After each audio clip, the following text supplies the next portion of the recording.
Welcome to the BDA Boxing Debate Arena. In this broadcast we're going to be focusing on the upcoming welterweight showdown between Keith "One-Time" Thurman, 27-0 with 22 knockouts, and Danny "Swift" Garcia, 33-0 with 19 knockouts. The bout will take place at the Barclays Center in Brooklyn, New York, and will be televised by CBS.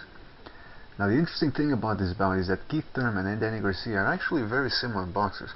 Both guys like to sit down on their punches, both have powerful hooks, and they are counter punchers by nature.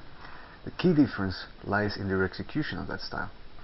Keith Thurman prefers to use lateral movement to draw his opponents in, give them a false sense of confidence, and then, when his opponents overcommit, he strikes with vicious counter punches. Garcia, meanwhile, is a more stationary target.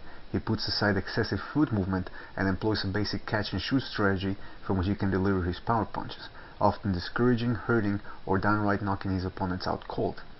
In this video we're going to take a look at some of the strengths and weaknesses inherent in both boxers, and we're going to focus on a simple yet crucial element that could prove to be the difference in the fight. So we mentioned how Danny Garcia is a counter puncher, a boxer puncher. He's looking to counter off of the other guy's big shots so he can land his own counter hooks and uppercuts. The problem with that is he's susceptible to jabs, the fastest punch in boxing. It cuts off your rhythm, throws you off a loop, and it scores points, without of course also mentioning that the jab, everything else, all the offense flows from the jab. So if the other guy's landing jabs against you, that's not a good sign.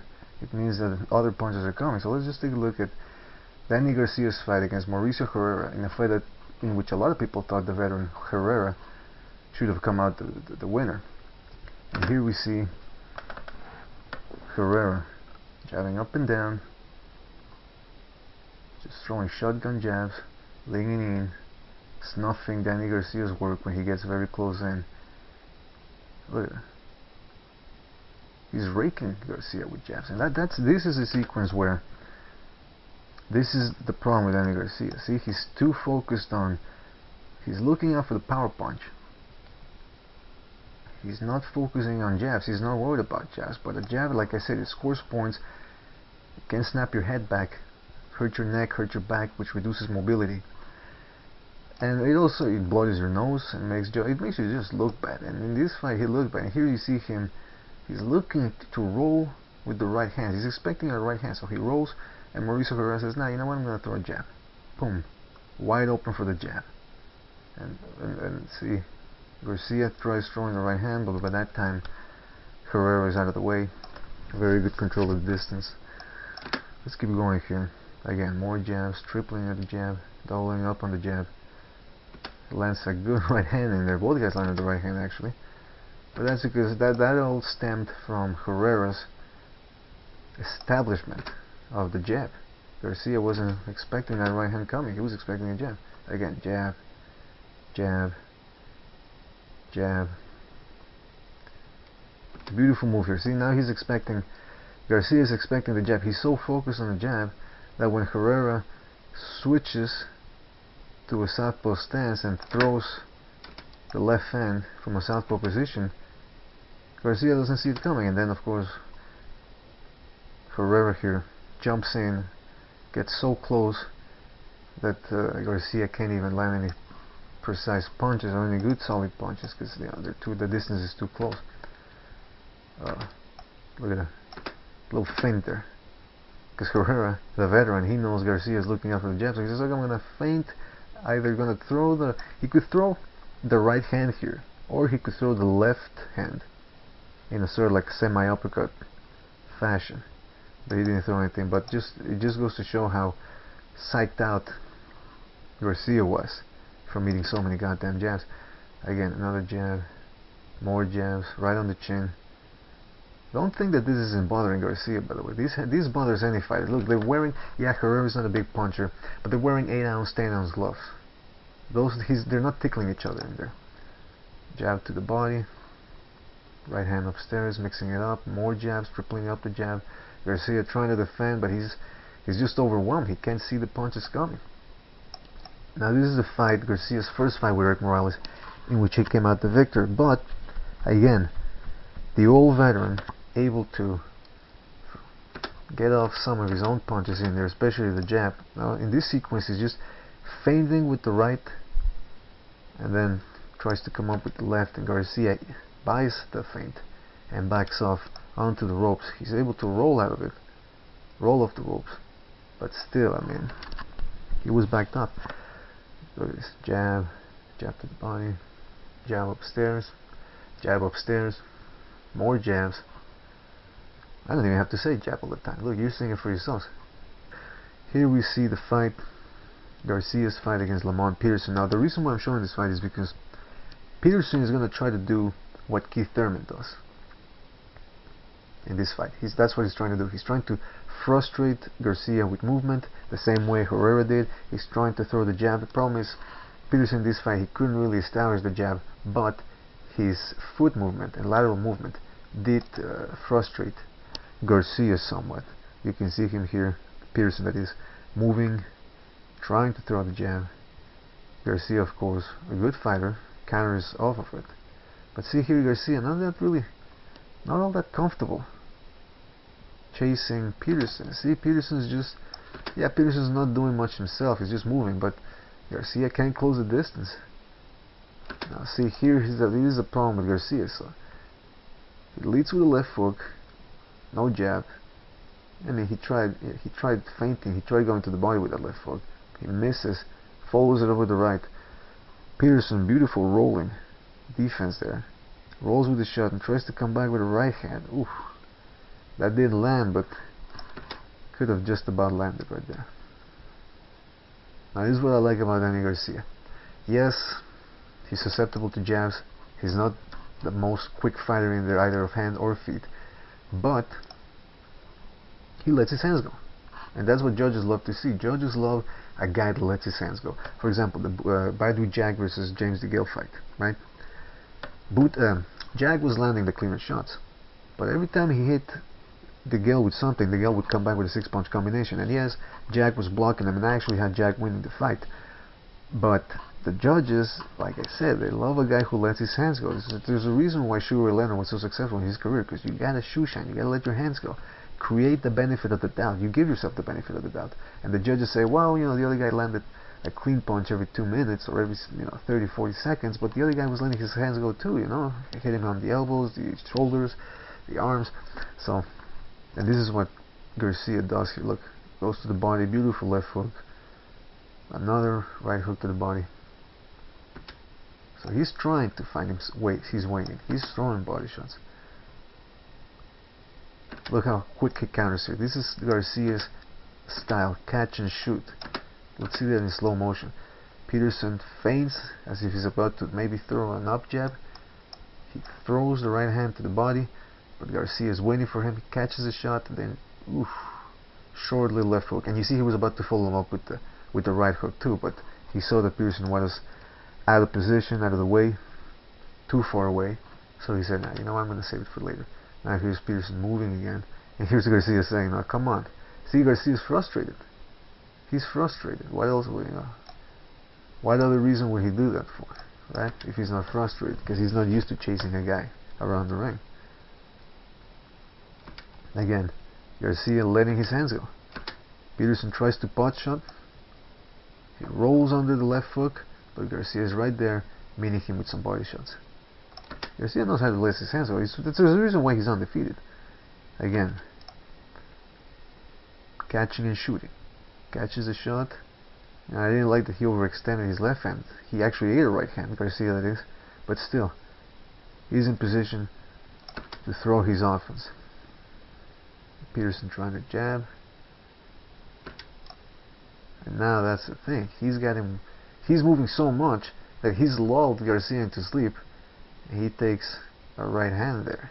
Now Garcia sort of rolled with the right hand, took off some of the steam off of it, but still took it.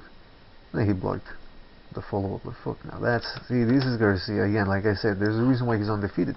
Yes, he's susceptible to jabs. He's not the fastest fighter in the world, but he has great hand-eye coordination, great patience. He's always relaxed. You can't beat Lucas Matisse. Stand in front of Lucas Matisse and beat him up essentially, if you're not relaxed. And Danny Garcia is relaxed. So you see here, Peterson throws a jab, lowers the hand, doesn't bring it back up, and Garcia, huge overhand right there. Well, not huge, but hard enough to make Peterson go, oh, you didn't hurt me, which means he did. And again, here's Garcia letting his hands go. He lets his hands go. But here's the problem though. Peterson, he's been flicking the jab out all night. But now he can pot shot Garcia with that right hand. But credit to Garcia, every time, see, as soon as he gets hit, he tries to counter to the body and to the head. And this is classic Danny Garcia. See, both guys are trading. Garcia goes to launch a left hook. He feints as if he's about to go to the body, because he's been throwing that. You saw in two other clips. He's going to the head, to the body with the left hook. But now he says, you know what? I'll change it upstairs. Immediately, he already has the right hand loaded to throw a right hook. Both men exchange right hands. Then here Garcia throws another left hook, follows it up. Peterson ducks down. Garcia controls his head, or tries to, with his left hand. Blocks Peterson's left hook. He's already ready to block an incoming right hand, but it's actually thrown to the body. But as soon as he catches it, boom, short little left hook in there. I mean, Garcia is just one of the best catch and shoot fighters out there. You gotta give him credit for that. And he has heavy hands, so that means guys feel the shots. Guys don't want to trade with him anymore, or they get knocked out or worn down. So that is very, and then at the end, he's still able to block the left hook. His hand is in position to blow Peterson's left hook, to block. I mean, listen, this guy Garcia is good. Again, catch and shoot going to the body. And here we see Garcia's 2012 fight against Amir Khan. Amir Khan has fast hands, just as fast, if not faster, actually faster, I would say, faster hands than Keith Thurman's. He also throws straighter punches than Keith Thurman, who relies on hooks, as we're going to see later on. But in this fight, Khan establishing his jab. You know, the commentators, if you listen to the commentators, you would have thought that Khan was really just handing a boxing lesson to Danny Garcia. But like I said here, even against a fast guy like Amir Khan, Garcia so relaxed, he's able to, boom, land the right hand there, hook, which is what he counters with. What else does he counter with? Right hooks, left hooks, uppercuts. But he's so relaxed, and his timing is so good, he's able to see that one coming. Let's look at another clip here. So Garcia sees an opening. He's not countering here, but he feints, he changes levels, dips, and then throws an overhand right, and catches Khan on the side of the head, which forces him to clinch. Another clip. Here's Khan going on the attack. Garcia very composed, and you can tell he drills this in the gym, that you know, hit me once, I'll block, and then I'll counter with 2 shots, 3 shots.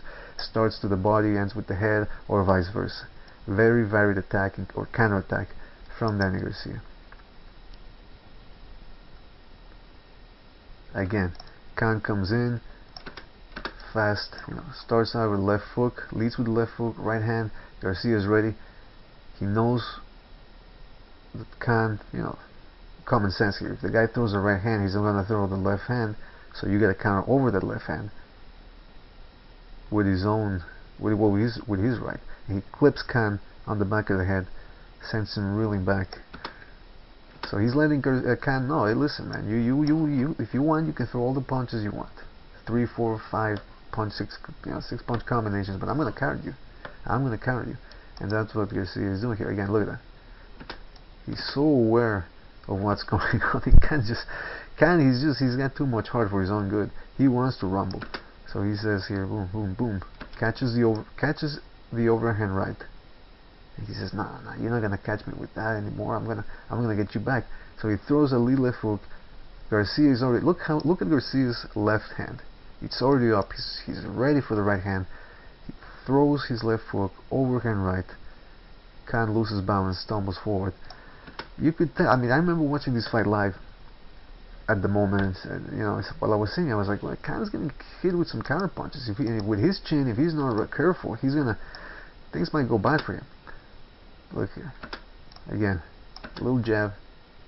Garcia counters. Not a huge right hand, but still good enough to let Khan know, hey, listen, I'm countering you.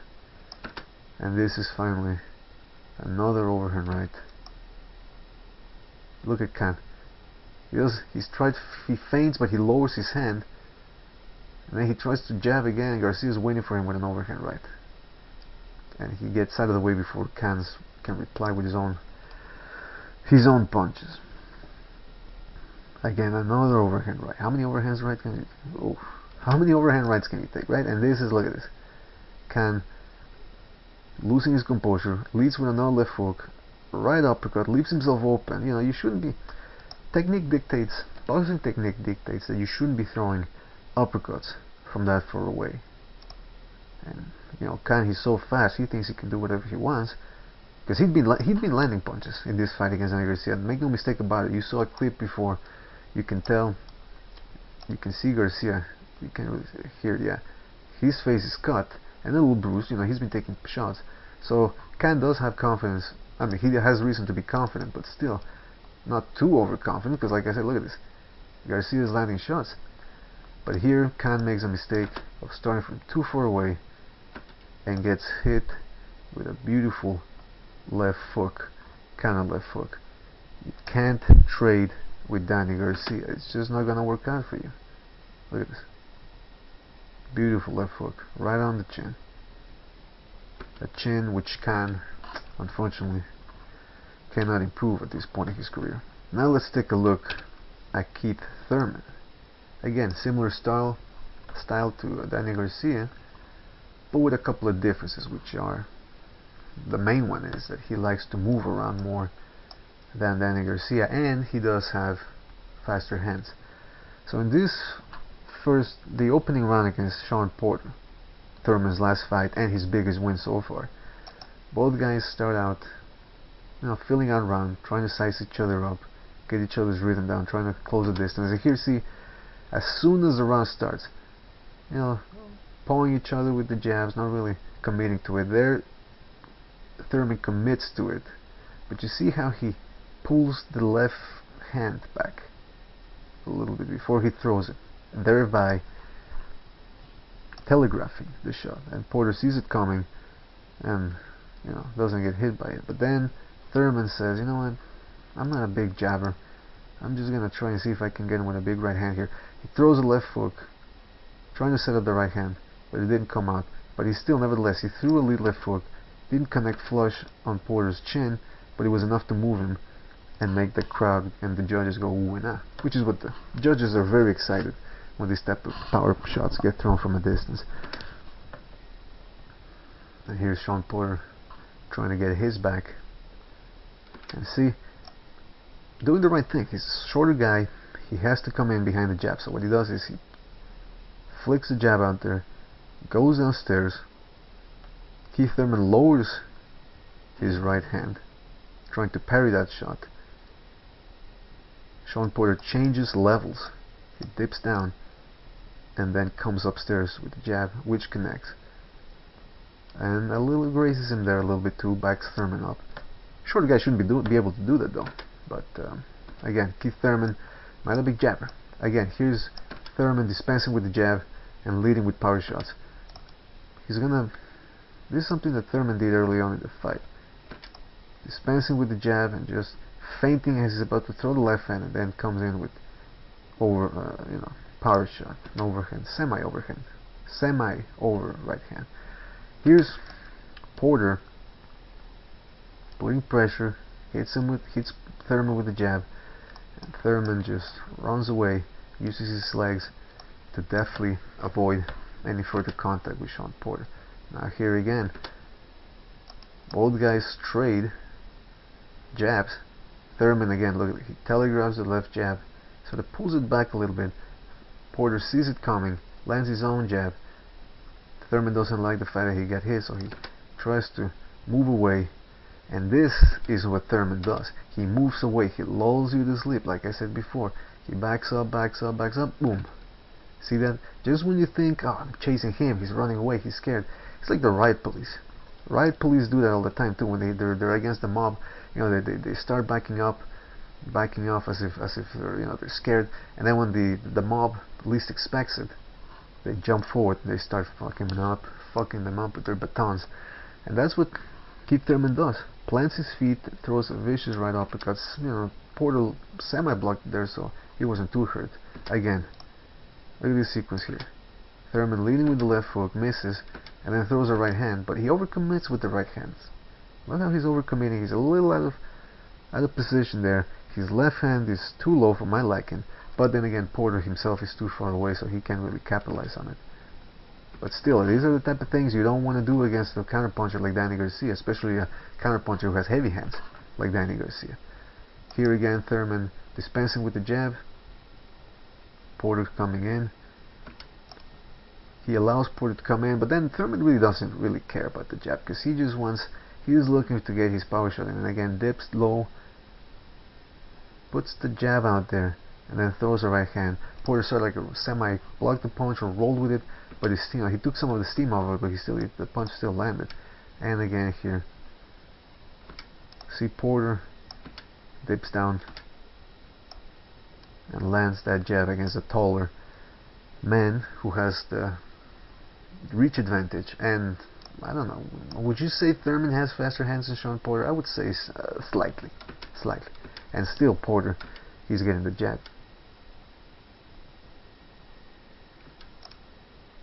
This sequence we can see Thurman's modus operandi. This is his style. He wants to back up. Look, he takes a little step backwards, plants his weight on his right foot, his back foot, and he's ready to sit down on the shot and come up or go downstairs actually with some power shots. He was too close to Shawn Porter. Shawn Porter was actually too close, so Thurman couldn't get his offense off. But again here, we see both guys trading, planning their back foot. See, here's Thurman is expecting Porter to come in, so he's just, I'm going to throw a right hook, misses, plants again his weight on his back foot, his right foot, launches a right hand. Meanwhile, Porter is backing up.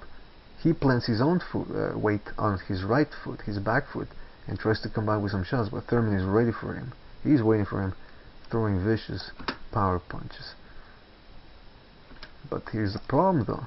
Again, see Thurman trying to lead with the left hook, which he'd been trying, like I showed you in the video, in the previous clips, a whole bunch of times.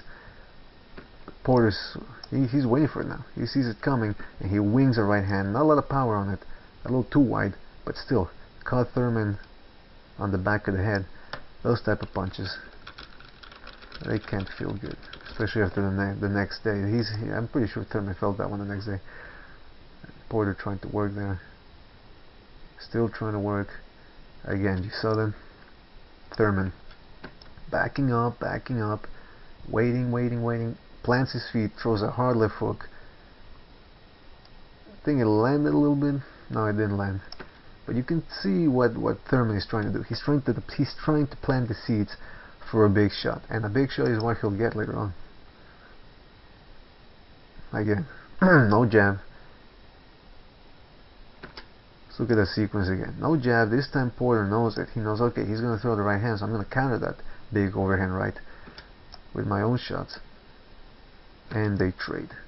And look at this.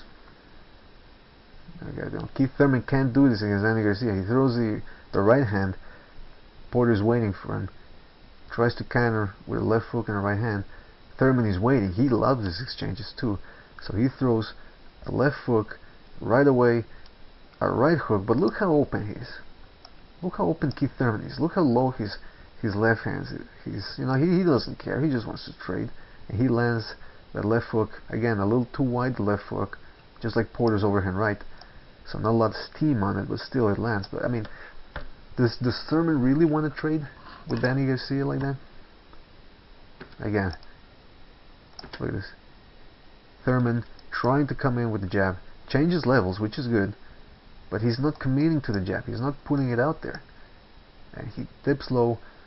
Porter just extends his own jab, catches Thurman, and leaves him pinned against the floor. And look how low Thurman's knees go. It looks like he's about to propose or something. Shawn Porter's not going to accept that proposal. He's going to back away. Now here again, Thurman trying to throw that left what is he? The right hand? Yeah, he was feinting with the right hand, and then he was going to load up on the left hook.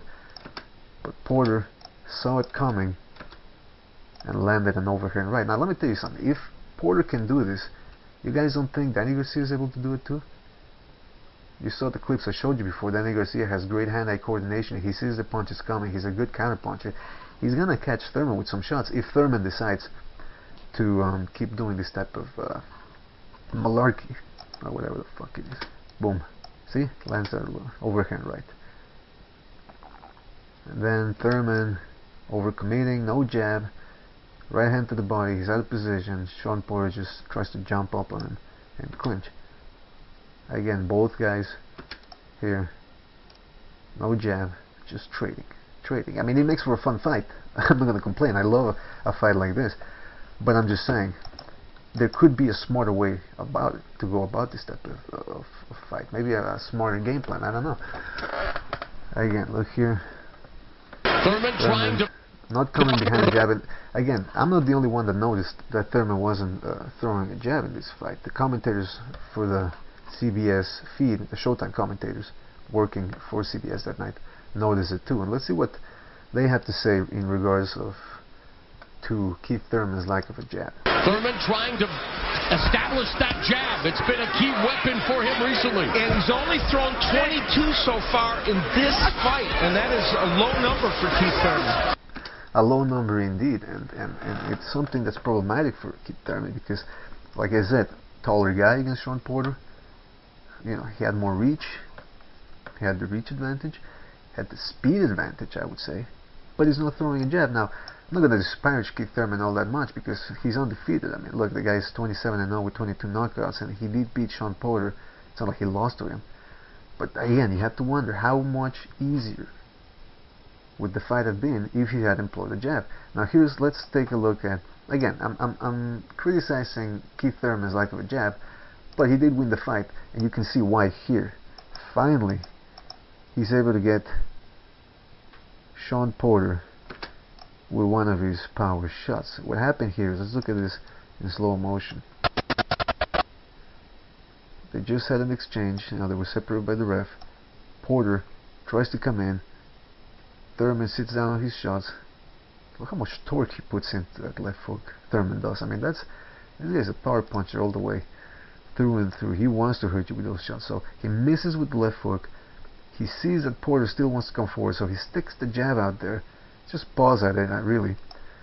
But he blocks Porter's vision. Thurman just wails him. Whacks him with the right hand. Follows it up with a left hook. A little too wide the left hook. Again, loses some steam, but I mean, I still wouldn't have liked to have taken that shot straight in the face. And he hurts him, and then follows it up with a right uppercut to the body. I'd actually rather take a punch to the face than a right uppercut to the solar plexus like that. My goodness gracious. How did Porter take that? I do not know. Great conditioning, great chin, and just great heart, I would suppose. Again here, no jab. Good lead left hook. It finally landed flush. And that's the thing about Keith Thurman. He's so quick and he's so explosive. The punches come from, could be a lead right hand or it can be a lead left hook. You just don't know what's coming. But here again, the problem. You see, the problem here is he's trying to jab, telegraphs the jab. Look how he pulls it back. See how he's pulling it back? Looks like he's playing, I don't know, an accordion or something. Anyway, he tries to go with the jab, but Porter is actually the one that hits him with the jab and the left hand. And then they trade. Again, this is what Thurman wants. And he hurts Porter. Beautiful sequence, beautiful exchange. I mean, beautiful, but I mean, you can see that Thurman is looking down at the ground here. It's just really timing here and experience that's allowing him to throw these shots. Common sense, which tells him that Porter is right in there. But I mean, does he really want to do this against Danny Garcia? I would think not. Again, see, Porter feints as if he's about to go in. And Thurman tries to hit him with those hooks. Now the adrenaline is pumping, by the way. Keith Thurman hurt Porter now two rounds in a row.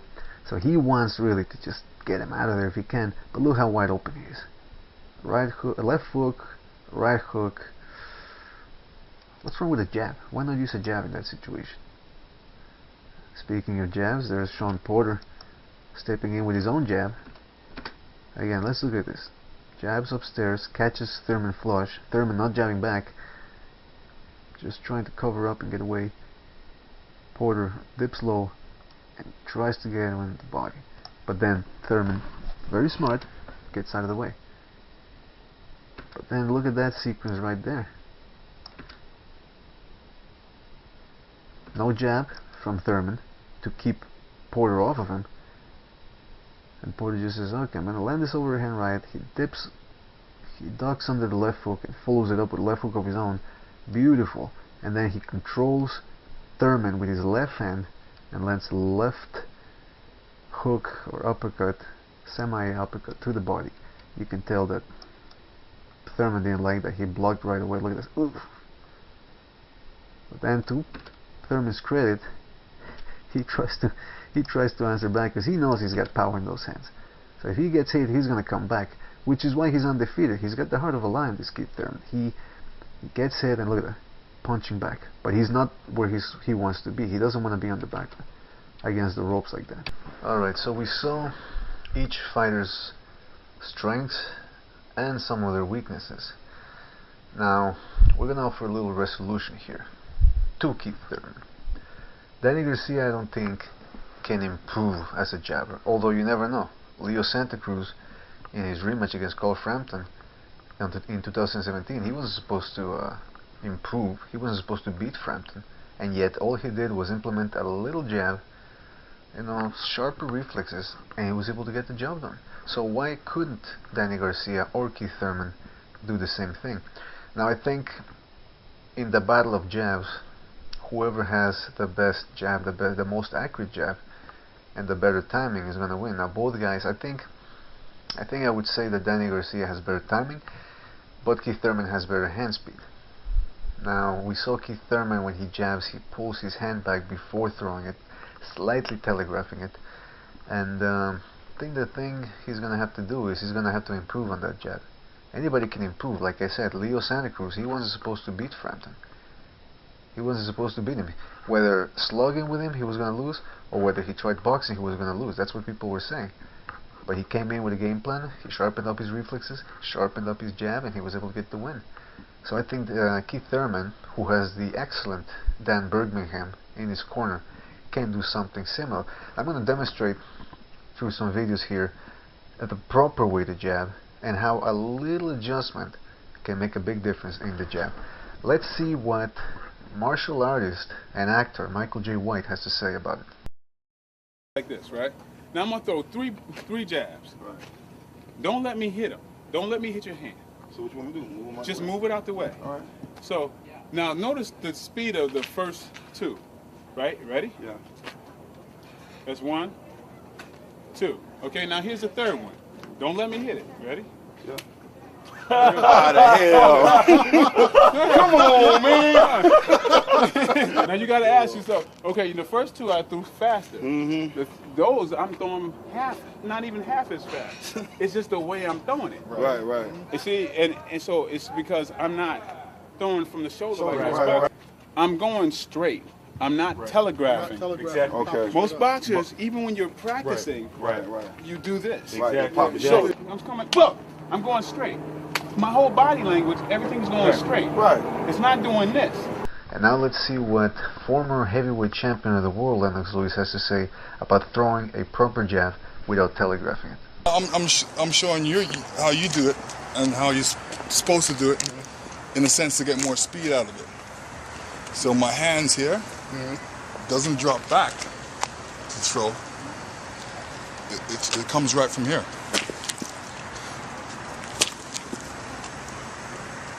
So you're not stepping into it off your back? Well, No. I mean, are you just a stand up? No, it's a step. You have to step. The motion is forward. So it's like this. Oh wait, Jay. Oh, sorry. Jay, don't worry about it. Bring it off.